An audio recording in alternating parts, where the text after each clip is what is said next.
I'm Jeff. And I'm John. And we are the The J&J J&J Show. Show. And tonight's episode of Tools, Technology, and Training, we're asking the question, what's an expert? Who's the expert? How do you describe an expert? What is an expert? So we've got a leak under pressure. A leak under pressure. So we've got a few of them on here with us tonight, and then we want to introduce special guest Brian Pollock. He's a MSO. Would you describe yourself as an MSO? He just says, "Hey, I got a couple I jobs." still spend more than half my time with our people in the Bay. Yeah. So I still feel like a technician every day. But Which is not a that's bad where thing. I'm really comfortable. So that works for me. It's not That's bad what thing. you like. That's your emotional home in the shop. Yeah. That's, you know what? I've never heard it described as that, but that's spot on. You start to get stressed out, Uh, Brian makes a beeline for the shop. Yeah. And when you're an expert and you can fix everything, and sometimes it's like, I'm okay, not these hardly other an guys- expert. And these guys Come on, man. Don't be modest on our show. fix it as well as I can. Oh, when we talk about programming and all that, I mean, I do a fair amount of programming. okay, there we and go. some other stuff like that. Yep. And we got the garage god himself, Mike Clary, on here. Everybody hashtag and Nobody cares. and everybody says, "Oh yeah," when they mention Mike Clary, there's no question expert right there. Yep. And then of course we got Rick White right there in the middle of the screen, and expertise himself. And then over on the side, we finally got Dutch The man. Silverstein. And when that's all you have to say is you don't even have to say his whole name. He's kind of like That's Dutch. That'll get these you. rock stars where you just say share, you just say what name, you just say Dutch. Everybody's like, Yeah, if you say the word Dutch, you're either skipping rope, Yep. splitting a bill, or about to get some stuff. Yeah. I don't hold back. Yeah, Dutch and I are old enough where filters are, we don't care. We don't care. Doesn't We matter. don't care. And I'm older than Rick. So does I'm and catching up though, dude. I'm catching up. Rick's a young pup compared to me. So, and then when we Well, that means I'm really a young pup Yeah. compared to you. both you guys, and then down at the bottom there, Gary Keys. Gary Keys, expert enough to know He's retired. I should sell my shop and become an executive director. Get So- out of the fire and just jump right into a big old fire. So we've had a lot of stuff going hang on. You left out Brad. And Brad Brad. Edwards, Expert Plainview, expert, Texas. he can see for days. Yeah. He's still looking for his almost got the dog. picture. He's still looking for his dog running away. Watching. I can see my dog run away for 3 days. Or you can see us coming for 3 days. That's right. And so we want to answer this question, and we can just go around the rim there and let you guys share your Here deal. comes an advertising expert. There he goes. He just sent me a link and said, "Hey, I can't find the link." He found it now. He's coming in. And that's our next expert right there, Dan Vance, and Google expert. Nobody can when we Got talk a about Google some of these question. other This ones. is the guy I think of. And Dan, I was trying to send you the link when you sent the deal, so you already got it. So we kind of want to go around the room because there's been a lot of talk in the forums about the experts and about, it used to be when we talk about Dan being on here on Google, you'd get all the phone calls and they would say, "Hey, I'm with Google," and you're like, and it was just some random you didn't even know company, whoever, just somebody that thought they could be the Google expert. When we Brian is been voicing his opinion on some of these ones that are like, hey, I can tell you how to run your shop, and or I can tell you about between Mike and Brian on some of the what makes an expert when you put that patch on your shoulder. I can't tell you how to run your shop. I can tell you how to motivate your young people. Ooh, that's your topic tonight. It's not easy. You have to spend a lot of time around them, and a lot of them are very entitled. Entitled Ooh. to A what? lot of habit breaking that goes on, but yeah.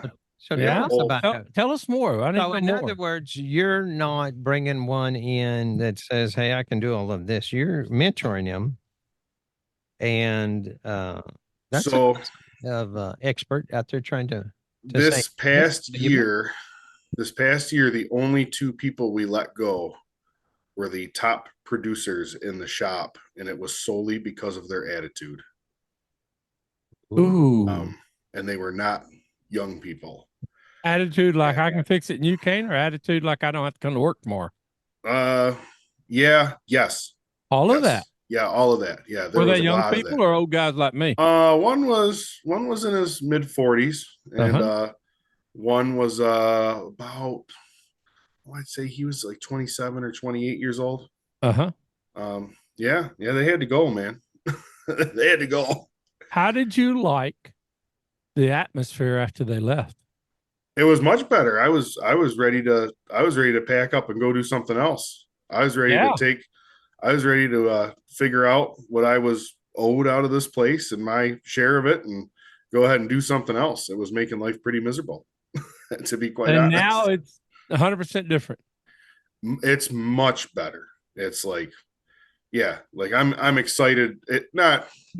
I mean, I don't know. After 21 years, are you ever really excited to get up and leave your kids and go to work in the morning? No, but it does not bother me one bit to go in. Not one bit to be there with the guys we got there helping out, Awesome. all that stuff. So I'm traveling down some familiar road. My best friend of over 30 years just retired. Has been working with me for 30 years.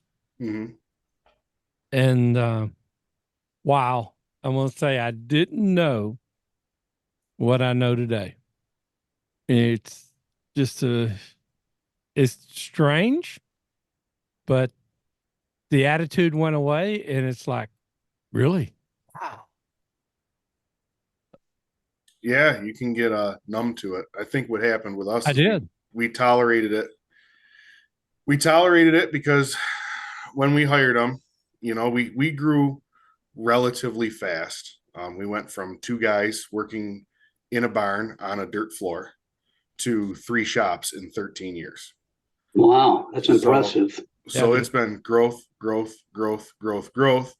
And along the way, there's been bad decisions made with hiring, but it was, that's what happens. You put yourself in a corner where you're not prepared, you make a bad decision, and then you hold on to some of them people for too long. One was only about, they both got let go within 3 months of each other.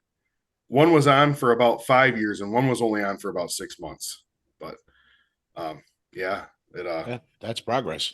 yeah, you make Yeah. bad decisions, bad hiring decisions along the way out of desperation, because it's like, well, who's going to do all these cars? Like I got to have somebody. And then finally you realize you're like, this isn't worth doing with these people. And it's just like, one day we were like, Jim and I talked about it on lunch one day, and him and I were like, we're done. He's like, I can't do this with these two anymore. I go, well, that's crazy, because I feel the same way. So that's how that went down. But yeah, as far as expert running your shop, that would be Dutch. I just, Oh, yeah. Yeah. I'm I hear just all kind of success stories coming from that shop. But see, in order to make a decision to decide, hey, the atmosphere needs to change, hey, the attitude needs to change, hey, we didn't realize, then at some point you have to decide. And so you're, as the shop owner, you're the expert at making those decisions. What's the best decision for the shop? What's the best Yeah. decision for the employees? What's the best decision for the customers? Yeah. yeah. And a lot of times we can't. So that happened. And as you heard John say, he didn't get rid of his guy. He didn't realize it. And the guy Mhm. just retired. He was numb to it. And then now that he's retired and gone, it's like, hey, something's different. Yeah. Yeah. World of difference. Isn't it? It's a bizarre feeling to describe when you go from not wanting to go work in something that you've put so much work into to being happy about going again. I'm going to happy. I'm not going to go there. I'm going to respectfully disagree with you, Jeff. The fact is that most shop owners are not experts in how they run their business. Amen. Hey, see, Um, I knew I could get him stirred up. it's most of the time it's because they don't have the experience. If they were a tech themselves, they've never had to hire people. They don't Yes. know how to interview. They don't know how to effectively evaluate either by numbers or by culture how this person fits in. Yeah, man. And I'm just as guilty of it as anybody else. I had an employee for 10 years, showed up every day without fail. No baby mama drama, never drunk. His work seldom, if ever, came back. On paper, this guy was a star, consistently turned 40 hours or more a week with virtually no comebacks. Beautiful. Yep. And because of that, and because of my fact that I was afraid of losing him, he was poisoning the culture of my shop. The other guys I had working hated working with him, hated it, but because they were professional, they tolerated him. The minute he was gone, they literally threw a party. Wow. Well, you go. Okay. I believe that when you have a team member that senses that fear of losing them, a sense of entitlement starts to creep in, and they're going to push and push and push to see what they can get away with. And I think the biggest part of it is understanding your standard for performance, which you need from your team, each team member, and a standard of behavior, so that there are values that you run your shop by. And we have rules of engagement, and these are how we're going to treat each other and our clients. And that's it. Right. And when you have those, now that creates the ruler. So it makes it easier to see a bad fit faster. I tell people all the time, the problem isn't hiring a bad person or a wrong person. It's keeping them. Amen. Yep. Right. Good point. We're all going to make bad hires. That's okay.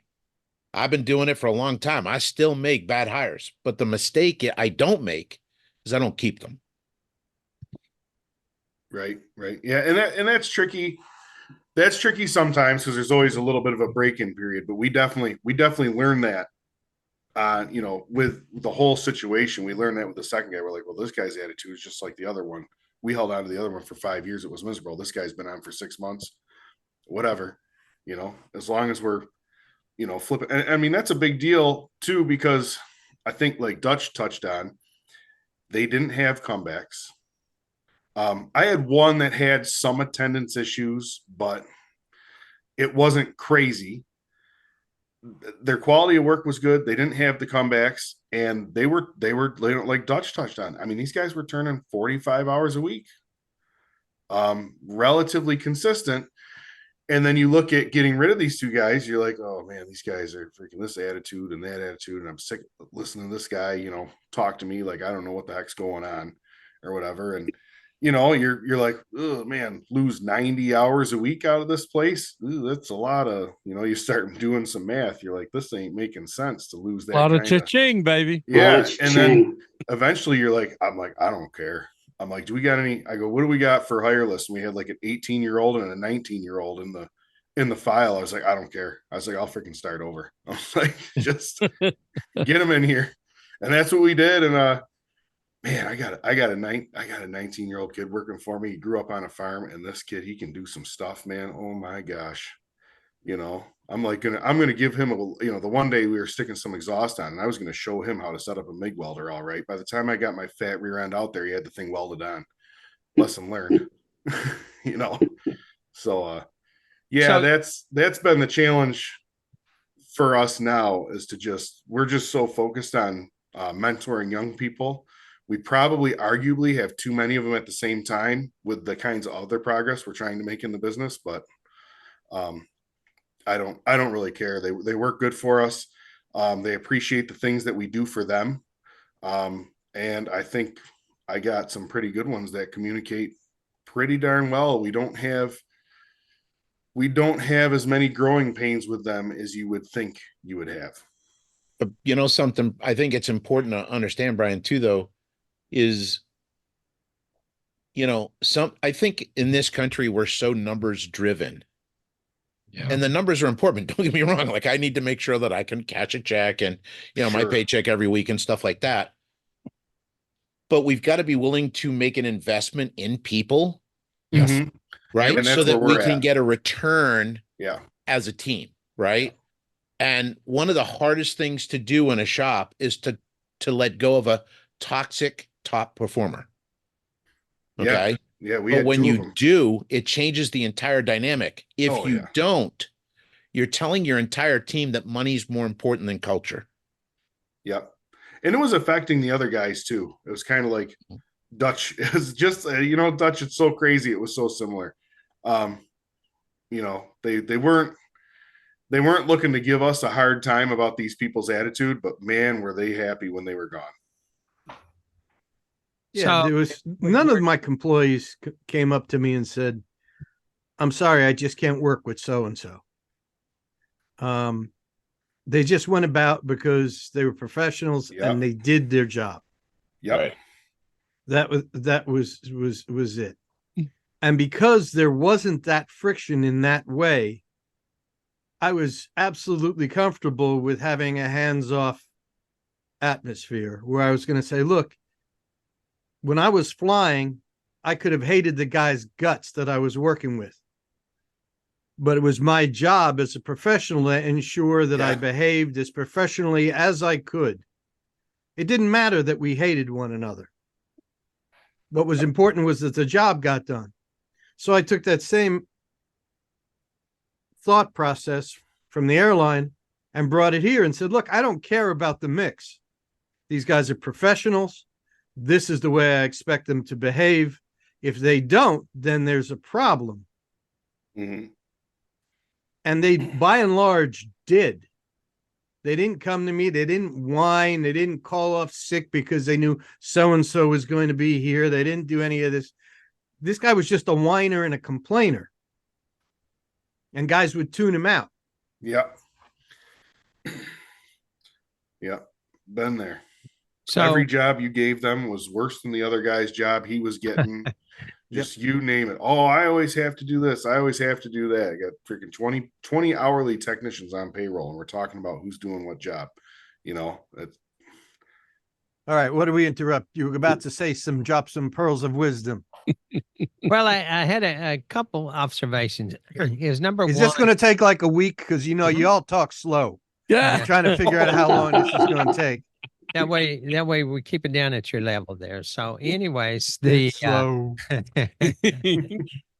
it down. the couple deals that I want to touch on here, and we're going to stir up Mike Clary in just a little bit, and Dan's going to give us a training at the end. We're not going to cover the topic from changing the podcast, are we? But we're talking about the experts, and we're saying, okay, should we go out to the trade school? Should we go and get these ones that have graduated, or should we mentor? And we're hearing Brian say, hey, I'm having better luck mentoring, and Rick's going to kick in on this because in the past, you worried about mentoring one, about training one up, and then they leave, they go, you invest all this time and money in them, and then somebody steals them away. And number two is when we talk about, okay, you're not the expert on running your shop, but yet we're going on these forums and asking all these other guys that we don't have a clue who they are, how their shop is, questions. And sometimes it's okay to bounce stuff off of them. But when we talk about management style, is it more important to come in to a shop because the majority of the ones that are shop owners started as technicians and got dissatisfied and said, I can do that better. And they started their own shops. And, Brian right there says, hey, we started in a barn with a dirt floor. Or to come in having management skills and having a different mindset, like where Dutch comes in and it's like, okay, professional, You got a checklist. You got a certain way that you operate, and no matter if you like them or not, that plane still has to go from point A to point B and transport all those souls safely. That was the goal. The goal is get from point A to point B, and then we throw in the, is it more important? We got to make more money. We got to watch the numbers more. So talk a little bit about that and Dutch, because I didn't realize that you actually did more mechanical back when you were first going. Yeah, there was no, it was just me. I mean, they thought I had leukemia, and I went on chemotherapy. I mean, that was, so they found that it fortunately wasn't chemotherapy, wasn't leukemia. But the drugs that I was on, the chemo, made me lose my medical certificate. So the FAA said you can't fly anymore. So the only thing I could do was to fall back on that which I knew, which was using my hands to fix cars, because that's how I paid for college. My parents didn't have a lot of money. I mean, this was not, my story was just as typical as everybody else. I just continued to work. Even when I was at the airline, I worked 7 days a week for 9 years because I could see that aviation's incredibly cyclical. When the economy is robust and things are going well, you move up. When the recession hits, layoffs occur, there's bankruptcies occur, a lot of things that are really can impact your family. So I had for many years been working out of my friend's garage. I rented a bay from him, and I was flying 22 days a month, and then I'd come back, and then people would wait on me, and I'd repair their cars, and I'd sleep sometimes in my car. And it nearly cost me my marriage because my wife didn't understand. And it wasn't until the airline declared bankruptcy the first time that she said, I'm kind of getting what's going on. And then they declared bankruptcy the second time, and she said, I'll never bother you again. So she's been supportive of me for that entire time. So my background was, I had to turn wrenches. I had to fix the stuff. I had to do it because I didn't walk in and have 5 people that were working for me and say, okay, this is a change of ownership. Now here I am, and the other guy is gone. It was just me. When I got this place, the man that I rented space from moved his business right across basically the yard to the building that I'm currently in, and I rented space from that, and then 2 bays from that, and a flat bay. And then from there, he moved to Florida.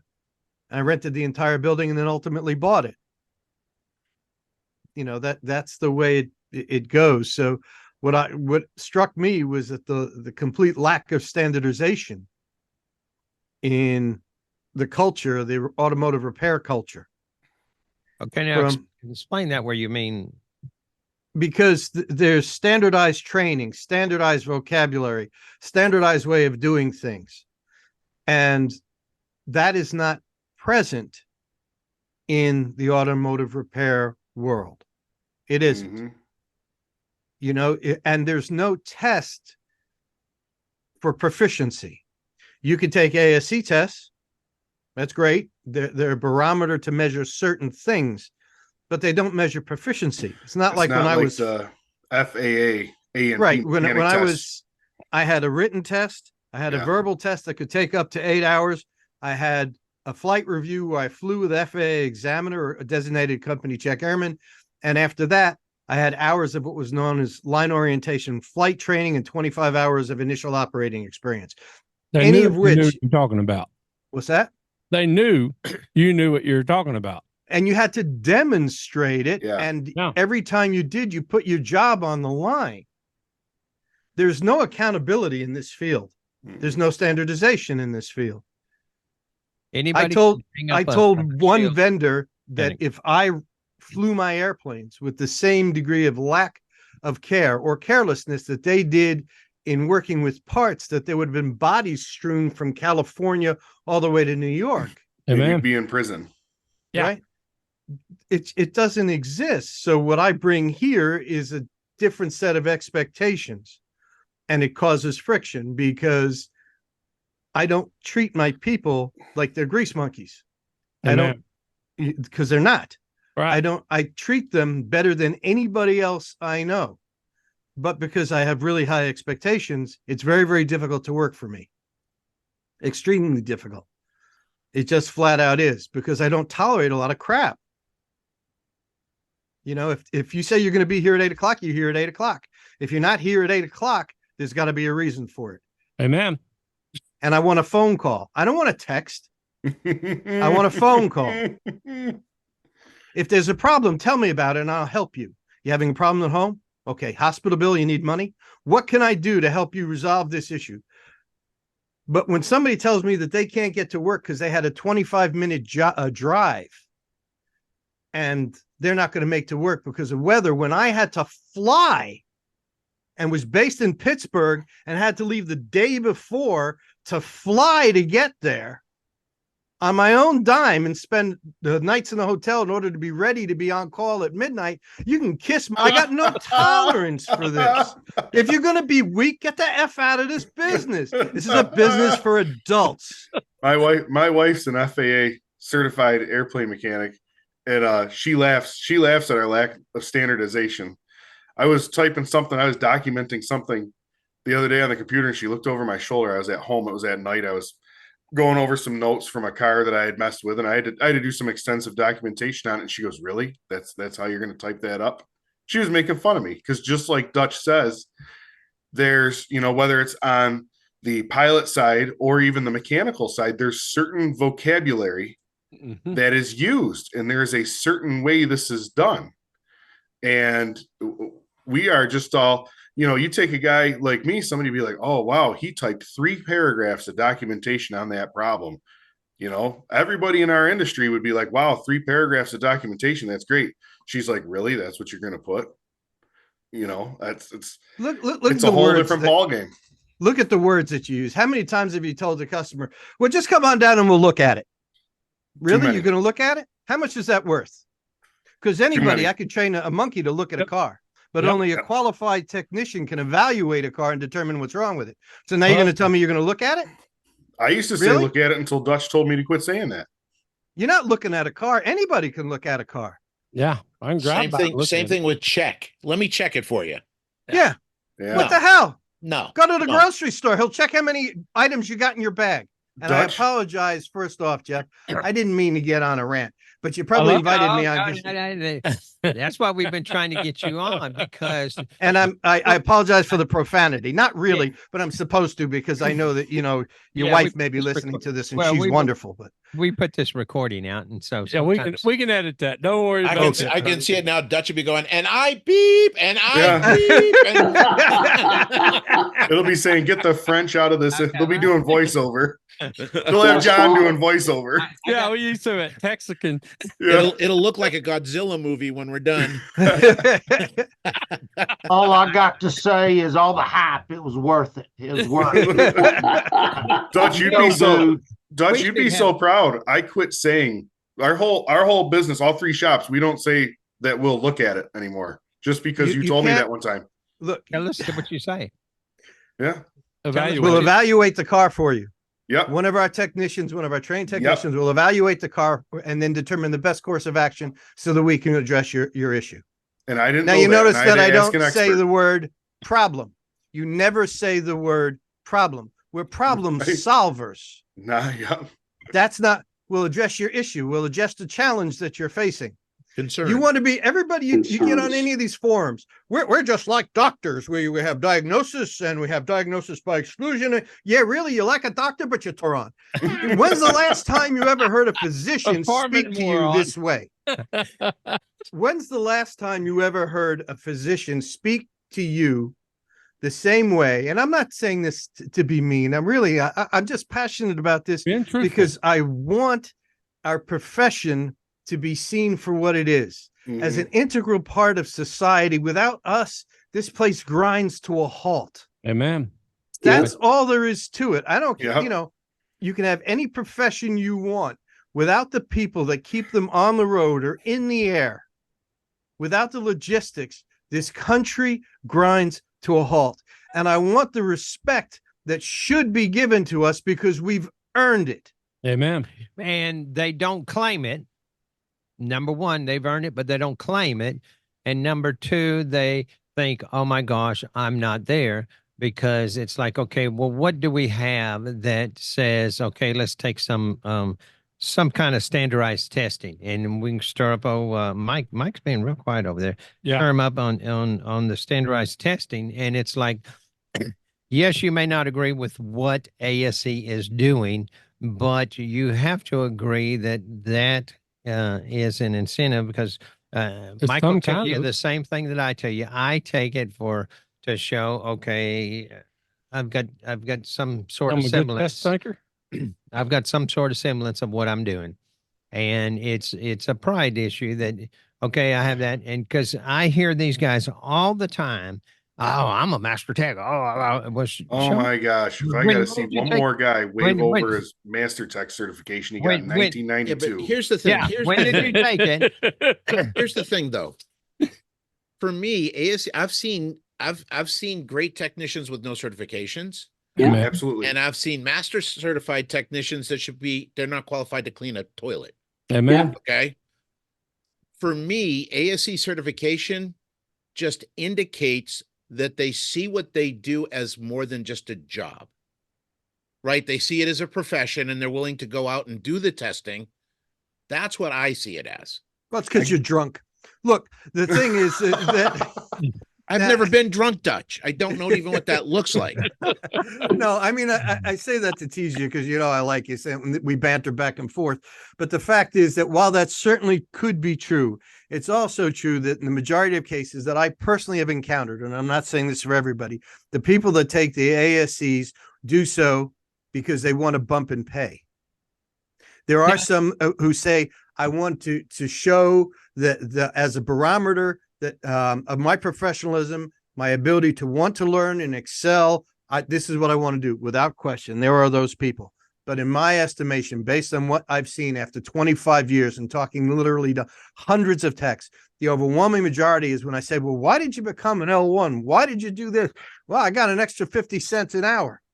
Every test I took, I got extra money. That was it. The money was the driver, not the, I wanted to improve myself, and I wanted to indicate to an employer that I was proficient in training. No, they did it because they want the money, which is cool. It's not a problem. But don't pee on my leg and tell me it's raining because they want to show how professional they are. Now, here's might, the thing, Dutch. most Here's don't. the thing. But here's the thing.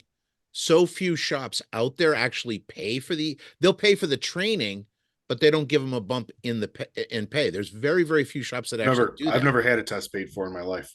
Never had a test paid for, never had a bump of pay. No, But- most of the guys but- that I know do. That would But be the same thing myself and Mike could say. We never got a bump in pay. Brian's the owner. You never got a bump in pay. All the No. tips you got. Well, as an No. employer years ago, Yeah. I would bump your pay if you got your certification. Well, I'm Yeah. not flying to Dallas to go to work or Fort Worth. So it's hot. You here. know, I- Don't you call know, it Dallas. Don't call it Dallas. Yeah, it's Fort Worth, but I should I have said thought it was all the same. I meant to say No. DFW, but Ooh. although if You you'd fly given me enough into money, DFW. I might have commuted if the pay was worth it. You know me. you got to be dedicated. Let's And- start off with there. You got to show up at 8, like Dutch says. And the big thing is several years back, ASE did a contest because they were like, hey, we're going to start changing. We're going to start doing this and this. And they did a contest to come on and do a video and where they were going to promote. And at that time, I actually participated in and did a video. It was like eye-opening and surprising to me that pretty much 50%, and it was a whole lot of the older guys in our industry, had such a distrust and a dislike for ASC. It was like, I was like, really? Oh my gosh. I couldn't believe it. And then Dutch, you've seen it, personal experience on talking to your mechanics and stuff, and hiring people, and there was a lot of them that would come up with some fake credentials and stuff. They would have your card, and everything would be printed out. Remember, you carried the card carrying, Yeah, And- remember when I started, it wasn't ASC, it was N. You remember? NIASC. That's Yep. it. NIASC. Yep. Yeah. Yep. And Double- you had the gears with you all had- the little things down the side. Oh And yeah. if you were a master, it was a double gear patch. Yeah. See. God, you are old people. I am. I've never even heard of that. That's how old You're that is. 12. I mean, look at you. Stop. Your hair hasn't even changed. You're a refrigerator with glasses. Look at you for crying out loud. And so, and Gary could probably chime in because he had his shop and so many Gary wasn't technicians certified. and I got my master ASC master in 1978 78. when Jeff was still in high school. just graduated. Yeah. Yeah, Man, I haven't even been alive that long. and I then, got mine. I got mine in 1980. I And haven't been then- alive that long either. 1980. And it took. Gary, do you remember what it take? Like 6 to 8 weeks to get the test results back. Oh yeah. Dang, it was 6 to Yeah. 8 weeks in 2004. And Maybe so. Yeah. and I've held it every year since. And back then, it was the only way. I was just looking for anything that would add to my resume, and it wasn't about money. It was just about recognition, and it came out as, this is just another way to show your professionalism and your drive that you want to improve yourself. So there's a lot of mixed feelings in the industry about ASE, but I've been a part of it. And then, of course, now that I'm retired, I'm not going to renew mine. I think they expire in June this year, but I did poke ASE to see if they give me a lifetime membership, since being a 40 plus years certified master. But Grandfather you in. they're not There going ain't to no do it. money involved. They didn't want no part of it, did they? They're not going to do it. But They said no. they Of said course no. they did. You can't just send them a check? What the heck? They want the ching, Hey, like John says, they want the ching ching. Yeah. Ching, baby. That's Gary, that's similar to what mine was. So back in 2004, I started taking mine literally to just put on a resume. Yeah. And mine lapsed. I had my master tech and my L1, and it lapsed for, I don't know, however many years, until we really got involved in doing some work with some sublet stuff for some GM dealer, and some sublet diesel work for the Ram dealer. And you could do sublet warranty type stuff on a regular Ram pickup without any ASE certification or whatever, but you had to have that certification if you want to do sublet work on a Cummins diesel. And between that and the GM Duramax, stuff that we deal with a lot, sublet work, especially with after treatment type issues, these guys are having trouble getting these things fixed. We do a ton of sublet warranty work, and I had to go sit down and retake all the tests that I had let lapse for, I don't know, probably like 6 years. I was not ASE certified, and I literally went and took the test so we could do that work. Well, when When I we talk about when I- there's no value in whatever. All we have to say is, we all dislike dealing with warranty companies, but the deal with the warranty company, they'll call in and say, "Are you certified? Are you your guys?" Well, this is sublet work for like when GM's about to buy a $90,000 pickup back, and the field service engineer is like, "Make this thing not be bought back, please." right. So it's not warranty time. It's, I mean, we have some rules we have to play by, and there's some documentation, but I mean, yeah, I'm it's not not- talking about warranty for the dealers. I'm talking about the warranty companies that, sure. hey, we've been trying to get a hold of you. Your warranty is expired. And those companies, when they call, the first question is, "Are you certified shop?" Yeah, Are you some of them do. certified Yeah. tech? Yeah. And all these guys say, "Oh yeah," and They're it's big like, players. yeah, and they're like, "Well, look on your board. You ain't got no certified on there. Ain't got no certified techs." And so that's a question that, the warranty companies, which is part of our industry. And so when we say there's no standardized, and it's like, yeah, they don't say, "Okay, well, send me their certificates and let's make sure." They're just like, "Okay, here's another sucker that'll take $25 an hour less. We can send them used parts." Yeah. And so Dutch, what's your thoughts on when you talk about there's no standardized? Because you came from the airplane industry, and Mhm. you also can you relate that to the military, where you had no matter what you thought, you had to get along and you had to follow your orders. Didn't matter if you liked them or didn't like them or believed them. If Yeah, you put that into our industry where it's more structured, then you can't keep help because ain't nobody wants to work like that. Ain't nobody wants to be around that but type of atmosphere either. that's what you're asking people to do is subordinate their desires for a greater purpose. Right? They to be a member of a team for a greater purpose. Now, unlike in years past when I was coming up, that desire to subordinate to become part of something greater, that selflessness that was a hallmark of my generation doesn't exist. It simply doesn't.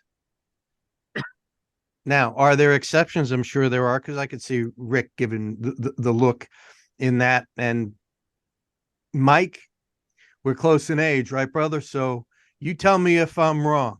I don't think you're wrong at all. When we signed up, that was it. I was becoming a part of a team. I was going, and it didn't matter if it was my beloved Marine Corps. It didn't matter if it was the airline. It didn't matter if it was just a Marine Corps association, the Marine Corps League. You were becoming part of something, or a fraternity. If you were a Mason, you were becoming part of something that was bigger than yourself in order to contribute to society and to your community first, your family and your community. That self-sacrifice, that subordination doesn't exist. Now it's work-life balance. Work-life balance is important. Yep. But for some people, and again, being Mike is the closest here to my age as I can figure. Gary, you still have way too much hair, and you're far too attractive at this point as far as it comes. When it comes down to it, there are some people in my generation. Work gave life meaning. Yep. Yep, I will agree with that. Yeah. I've seen that play out We with people we from your worked generation. because men were supposed to work. That was and their the identity. ability to provide, the ability to get up every day and live up to your obligation was something that you took pride in. Hustle, baby. To hustle.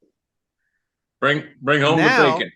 And there were always people then, a smaller majority, that looked as work as a mechanism or a vehicle, if you pardon the pun, to allow you to do the other things in life that gave your life meaning. I don't really want to work, but I have to work. So I'm going to do what I can do. I'll hate it, but I need to, if I do this, I can go on the trips that I want and I can provide for my family. But this isn't what gives my life meaning. What gives my life meaning is the vacation with the kids, or making sure I go to my children's extracurricular activities, or any of that sort of stuff. Right. But that was when I was coming up, men worked. Yeah, but Dutch, so I got a couple of thoughts. I think today, part of it was when we were growing up, our parents were together. There was a father in the house. Mm-hmm.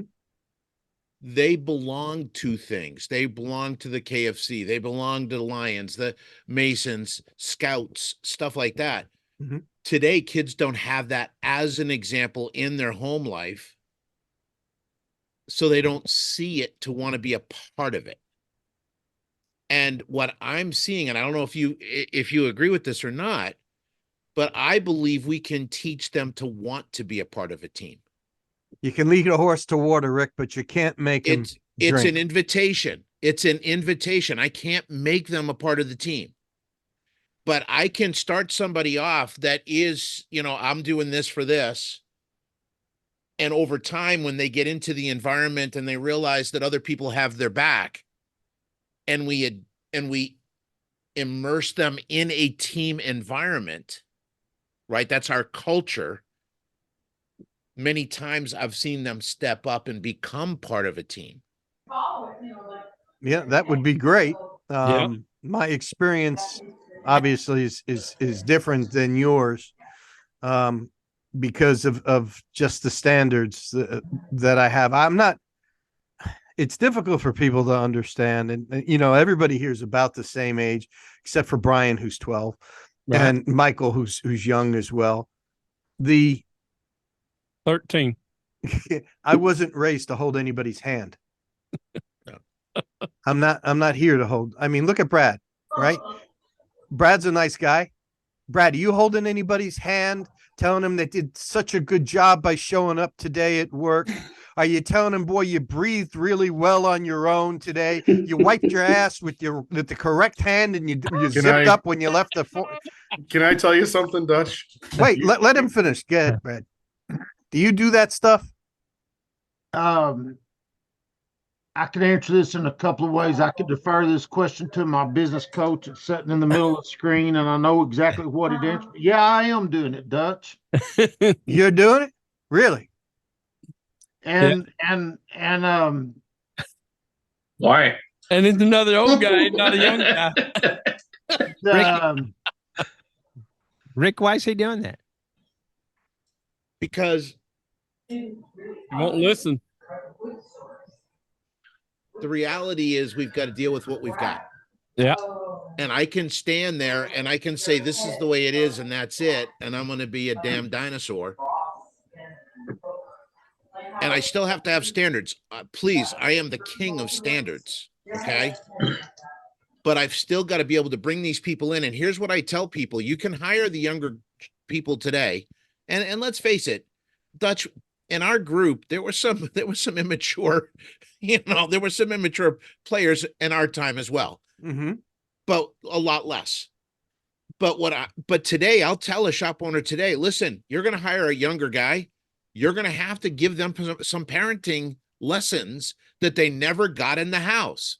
And That's you cannot so right. like it, Yeah, but you're absolutely. going to either have to step up and give them those lessons, Like or you're going to go out of business because you got nobody working. like including Wait a minute, shutting wait a the minute, door wait a in the minute. freaking wintertime. Okay.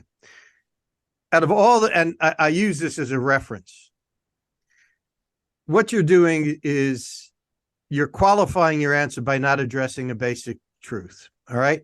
The United States military consists of the various branches, right? Mm-hmm. What one branch still to this day has no problem meeting its quota? One branch. What branch is it? Marines. The United States Marine Corps. Yeah, the only branch kill people. That's what the video games do, right? We get them ready to kill people. You don't think they get to do that in the Army? Not like the Marines. They The go Marines, first. no, the Marines, the culture. I have It's the culture that, friends, and the reason that people, Marines are you a want the different young, culture. what I want is the young person who approaches the Corps to approach my business with the same way. And they're out there. They are out there. Absolutely, They're out there. But so what you're asking me to do is to settle for second best and hold their hand and wipe their ass and burp them because that's what their mommy and daddy did. no, Let them no, listen. Chair force, Dutch. Chair Listen. force. All right, so Dutch. Air Force. Oh my gosh. Again, we're going to have standards, right? But we're and you're going to bring lowering the crap out of the bar by having these people come in. Dutch, No, As a we're matter Dutch of fact, reminds me let's- of my grandpa. This No, is we're not. amazing. No, Dutch, we're not. Just like it. because when you're setting the standard, you bring them in and you teach them to come up to the standard. And if they don't, bring they them go up. away. But I want to give them an opportunity. Just because their mother and father sucked at raising them, I'm not going to blame them. Amen. Right? I'm going to bring them in and say, listen, you got skill sets. Like I told my kids a couple of things, right? I got 7 kids. And every one of them, if you ask them, what are you entitled today? What are you entitled to? Every one of them will answer opportunity. That is the only thing we're entitled to in this world is opportunity. It's what we do with it, right? So that's the first thing. But the second thing is, these kids, they aren't raised the way they should have been, right? And we blame the kids. It ain't the kids, it's the damn parents. And here's the thing. It's not the kid's fault until the kid's given an opportunity to and doesn't. Now, I don't lower my standard. I bring them in and bring them up to the standard, or I show them the door. And it's what they don't know what they don't know. And just Exactly. because Sure. they wasn't That's taught true. it I've doesn't seen mean that. they can't learn it. And just because they weren't taught it doesn't mean they can't do it. But And it's a generational difference. we you know. have a little gap there on, are we going to mentor them and worry that they might leave, or are we going to mentor them and raise and grow our culture and our shop? And we got Dan Vance on here, and I want to hear, Dan, how do we, once we got that culture, once we got Dutch Silverstein's renowned service center, how do we share that? How do we tell the public that this shop is different, that our shop is different, that we do uh, have a little bit different type of standard? How do we share that? How do we get that word out? This is such a it's an engaging conversation because it kind of addresses so many issues like what we do operationally for our businesses, but also like how do we attract new customers? And so I think we have to kind of like narrow this discussion down to the core of or the essence of it, which is culture. There's a lot of institutional money that's coming into this industry. We're starting to see that. And the type of companies that money wants to buy are companies that have culture. Now, good culture is going to have standard process and systems in place. It's going to have reasonable expectations for their people where they can work and find fulfillment in work. Are there kind of like challenges with people that they bring to work? Of course there are. When we grew up, we had a different experience than what kids growing up today have. So we can't equate their experiences to ours because we grew up in a different environment. My parents grew up in the era of depression, and I never grew up in that. But for them to tell me like you can't buy a new vehicle because you should save your money for a hard time that's coming. Is there truth in that? Sure.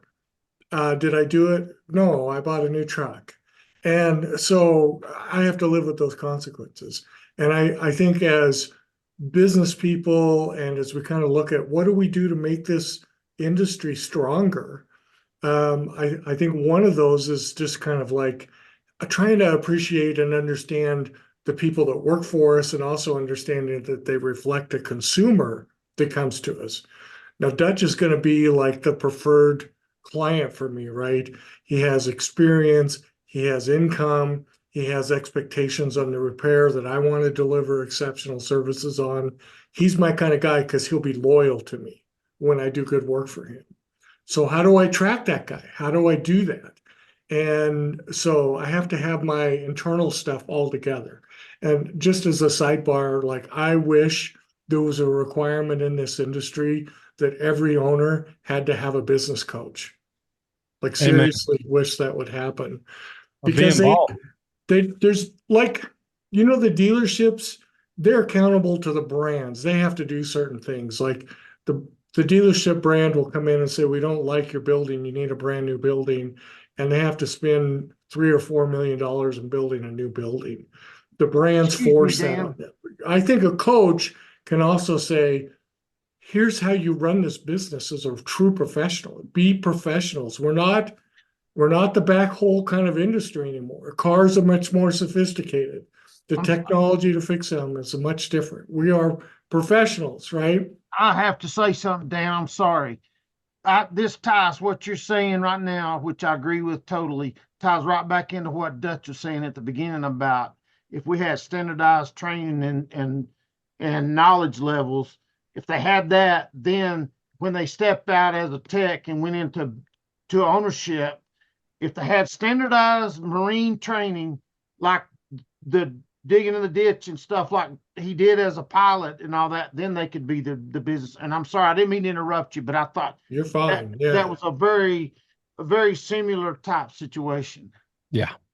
My dad always taught me, he says, when you get a job, you know what your number one duty is? I'd be like, what? He'd say, your number one duty is to make that company money. You know how strange that thinking is to our young people today? What's in it They for want to me? come in and like, Yeah. how many hours do I work? How much PTO do I get? How can I get more money out of you? They just don't think that way. And so that's a different challenge. And by the way they think is universal. They all think that way. So I think that presents its own challenge. And I'm not proposing solutions for that. I just recognize that I know that's part of the challenge we face as a marketing company is helping auto shop owners understand the way you market today is not the way your dad marketed. It's different. It's all online and the rules are completely different. And the rules there's no standardized rules. What Google does is what Google wants to do. And if they don't like you, they give you the finger, they care less. So we have to be professionals and we have to understand better how digital marketing works. And stuff that we did to market in the phone book doesn't work on the internet. What we used to do 10 years ago to market on the internet doesn't work anymore. And here's the biggest reason right here is because what? We're all on a smartphone. So what I wanted to share with you tonight is just kind of like this really, really big change that happened around 2012, where the search engines shifted to a marketing stance that they call mobile first indexing. Have you ever heard that before? Mm-mm. And mobile first is now everything they do is generated around mobile first intent. What happens on a phone is their top priority. So can I screen share? Is that okay with you guys if I do that? Mhm. Just show you a couple slides. Yeah, it should be on. Good. Is it on? Yes, it is. Oh, here it comes. Hang on. Here it comes.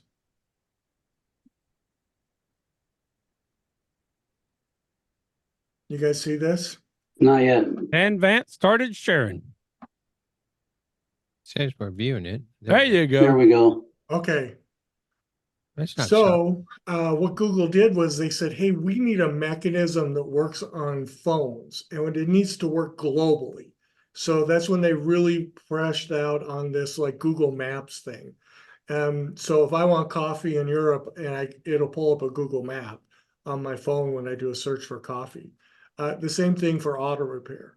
So the key is kind of like shifted away from traffic on my website to convert people to come in and do business to me to being seen visually on Google Maps because it's mobile intent. I'm on my mobile phone. And here's just a little bit of kind of like to solidify this with you. Half of every search that happens every day has some kind of local intent. There's almost 400 billion searches a day. Half of those have local search intent, meaning where do I get my haircut? Where's food near me? How do I get gas? Who's got this? Who's got that? And they're on their phone and they're looking, but then they go off the phone to do business. That's what happens to our industry. So as shop owners, we have to understand that the market's changed, the way we market has changed, and now we really have to market to that guy with his phone. And the way we reach him is by his own behavior. He grabs his phone and he says, auto repair near me. And we want to be found when he does that.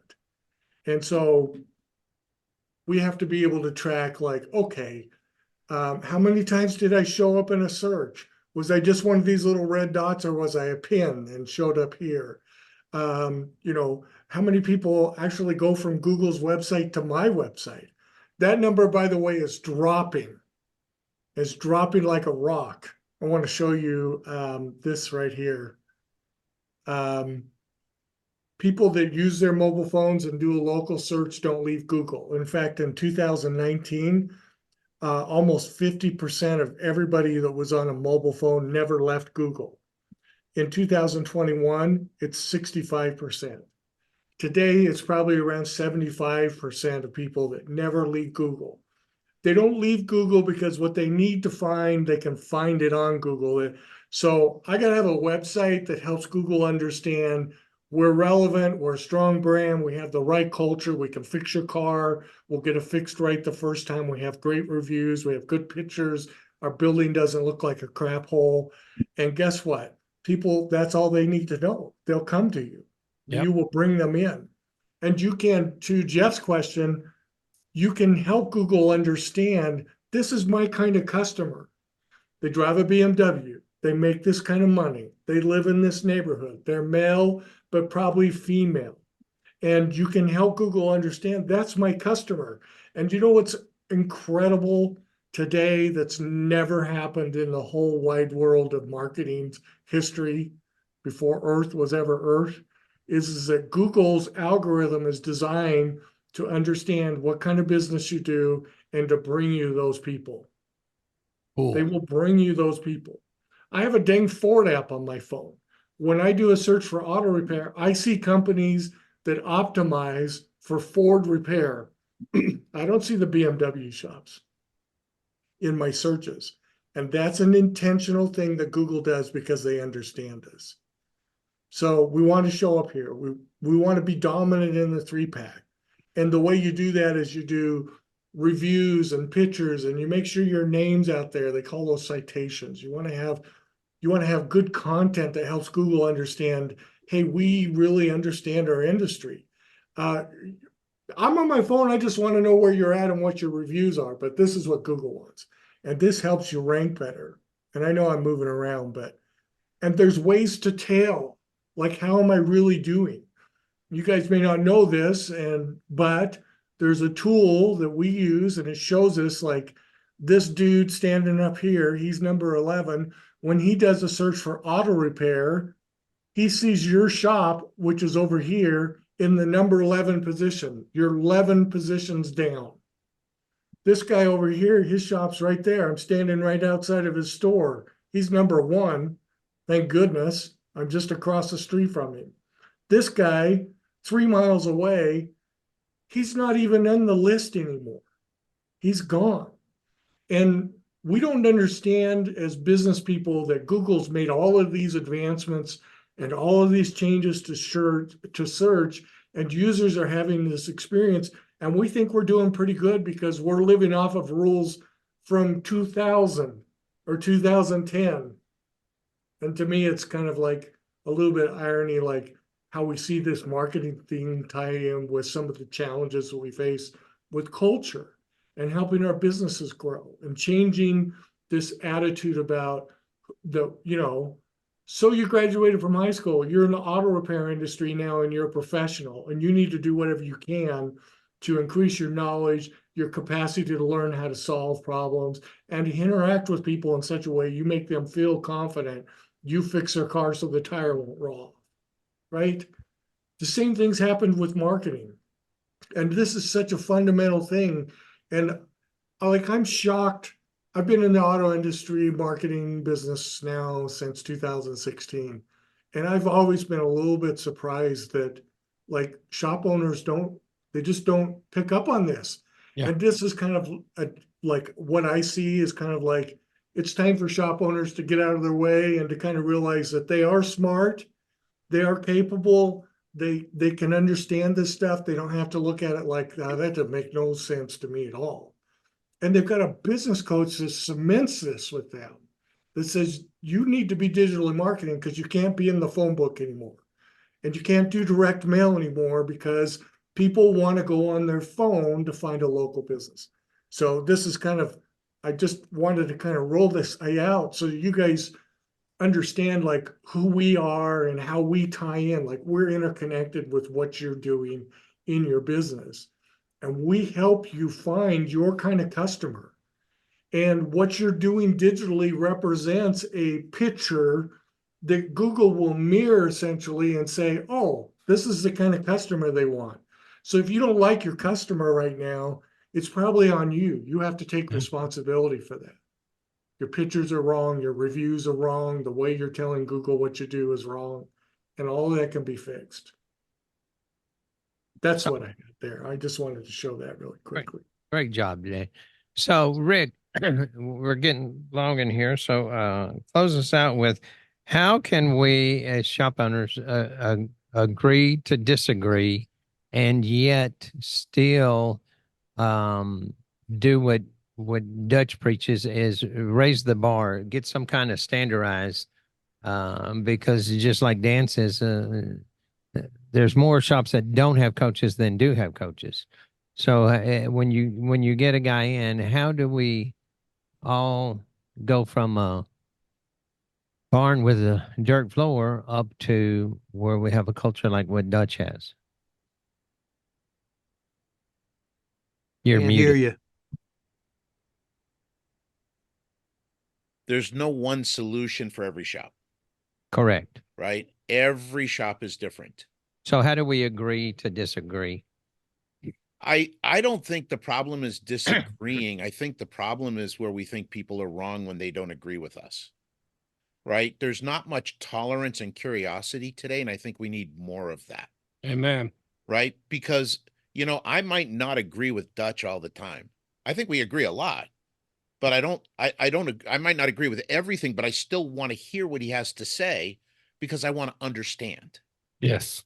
Right. And I think that's what's missing in our society right now is if you don't think the way I think, you are wrong and you're the enemy. Like I saw a thing recently, was reading it where, you know, somebody gets stopped by a militia and says, I'm an American. And they said, what kind? Right. And that's a scary thought. And I think that's where we're heading. If we're not careful, we're going to end up there. You know, I saw a hashtag the other day, Brian, I think you might have said it, typed it in. It was, we were talking about presidents and anybody younger, I think was the hashtag. And I really liked that. You know, we have the Geritol, selection company coming over here. I'm telling you. But ultimately, I think for us, I think it's being more curious and being more like question more. And because here's the thing, I might not agree with Dutch, but then we're going to start talking. I'm going to ask some questions and see what he's saying. And I might go, wow, that's kind of interesting. I never thought of it that way before. Right. And here's the other thing it does. Just Dutch pushing back tonight helped me get better at articulating what I believe. Right. So I appreciate that. Right. And I consider Dutch a friend. He's a friend I keep close, but he's a friend. Yeah, right? amen. These guys are too young to understand the reference, Rick. Yeah. You know? So Michael get it, but you know. but it's one of those things, seriously, where I think it's not even disagree anymore. It's just understand each other. We all have different perspectives and upbringings and morals and everything like that. And it's our uniqueness that makes us amazing as a society. And I think that's what we need is more tolerance and curiosity. Now, do you think that, and I've been trying to get Dutch on because Dutch will stand up and he'll say something. I haven't always done that in the past publicly. I've done it privately, but I haven't always done it in publicly. And I think that's one of the things I need to work on more. But when I do, John will tell you I hurt people's feelings. Well, There's something you have to understand. I apologize, but the benefit of getting to our age is that you realize it doesn't matter. I'm not here to worry about me hurting your feelings. That's not my job. Amen. It's actually my job to hurt people's feelings. And, you know, I've had grown men cry, you know what I mean? I've gotten them crying. Well, that's only when they've seen your bill. No, Yeah. the bill's the same every month, Dutch. It doesn't change. It doesn't change. It's pretty steady, normal. Yeah, it's just like bam, like clockwork, baby. All right, Brad, what you were saying. I don't even know now. Dutch, I never forgot. He I was- heard him admit he he's was made one me of the cry. Made it cry. Yeah, but Rick's made But it. it was a good cry. It was a good cry. But it's sometimes truth is truth, Yeah. right? That's And being able to help someone see a blind spot, a bias that they're not aware of that's hurting them, it can be painful in the moment, but it can be very productive over time. And it's the same what Dutch is doing and everybody else. Dutch is not malicious. No. Well, I'm Dutch not isn't being- going out to hurt people. Mhm. Dutch is speaking his truth. And if it hurts somebody, maybe instead of getting hurt, we should step back and go, why does this hurt? Yeah. Why is it Right? uncomfortable? Because I think that would be very, very telling, because usually, you know, the things that piss us off about other people are usually the things we're doing. Right. And it's true. So I think being able to listen to somebody else and not get your feelings hurt, but ask questions and understand is such a gift that we should be able to give each other. I'm not Right? hugging a tree, dude. I'm not no. hugging a tree. No, but Amen. baby, I'm going to give you a hug and a little squeeze when we get next time we'll see you. And I'm a I've hugger, had that baby. hug from Dutch. He'll be doing Yeah. And you liked it. Yeah, right in the back I part. did that to Jeff. I thought he was going to come off the floor. I moved in for another one, didn't I? But seriously, this is we're in a pretty cool spot right now. And you know, one of the things I told my kids is, listen, when you're growing up, it's not my job to protect you, it's my job to prepare you. Amen. Right? Mhm. Your life sucks, it's going to kick you, you're going to get knocked down. I'm here to help you learn how to get through that.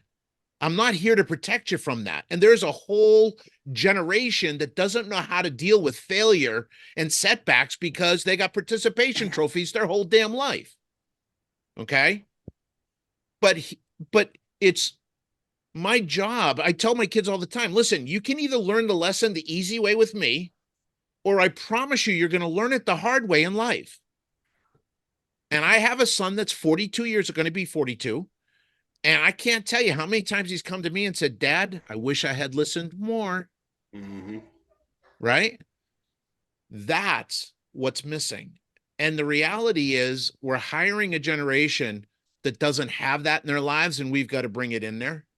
And they've either got to step up and learn how to, you know, participate and be a part of a team, or they need to go out on their own and figure it out the hard way. Well, and you got behind you, you got the Yoda behind you. Do or do not. Those are both choices. Amen. Try or Look try at that. not. Look at that. Do or do not. There is no try. Right there. Yep. I've had that shoved in my face a few times. Thank you very I much. have too. All right, Mike, what are your thoughts? You don't say too much.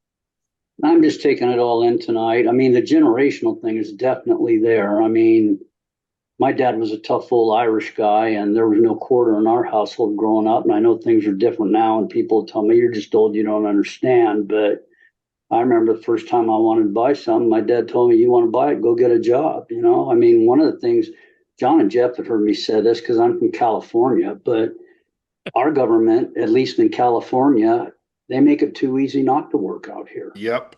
I mean, you know, John always says I'm from the land of fruits and nuts, but actually the weather was really nice today, John. But they just make it, I mean, in our generation, Dutch, who would ever thought, I don't know if this is California, I'm pretty sure it's just a California thing. Who would ever thought you could flip burgers at McDonald's for $21 an hour? Because that's what they're getting out here. We have just, and maybe I shouldn't apply this to all society, but we have just made it too easy not to work. Yeah. Not to work. And then we have also made it too easy to not take responsibility for your actions because, well, I didn't have a great life growing up. Well, we all had a tough time growing up to some extent. I mean, you know, everybody's had their, it's like Rick said, everybody, you know, everybody's gotten beat around a little bit in life. And, you know, I learned early on in my automotive career, and I always say this at the beginning of my classes, nobody's made more mistakes in this industry than I have. So, right? so the question is, Mike, what do we do to change it?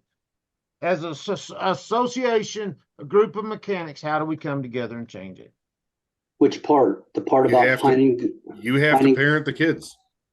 Well, Your parents didn't parent them. You have to teach them how to act. And you know what?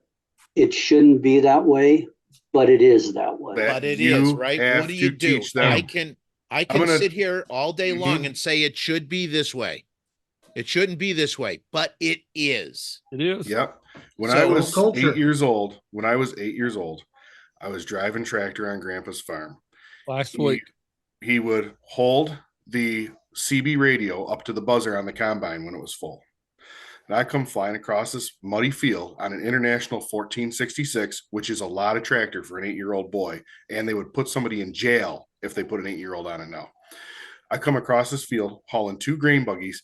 I get under that auger and he starts unloading and he hopped on that CB radio. Do you know what he said to me? And I could hardly reach the clutch pedal. I know I'm a big guy, but I was 8 years old. He goes, if you can't do the job, I'll get somebody who can. The only thing he had to say to me, and that does not happen anymore. And you know, I just want to just, we Doesn't think happen. this is a unique situation we're in, right? With the help situation and everything like that. There's an amazing essay, right, by Elbert Hubbard called The Message to Garcia. It's about 1,300 words. It's really cool. It was written in the 1800s. And that whole thing is about the lack of good help.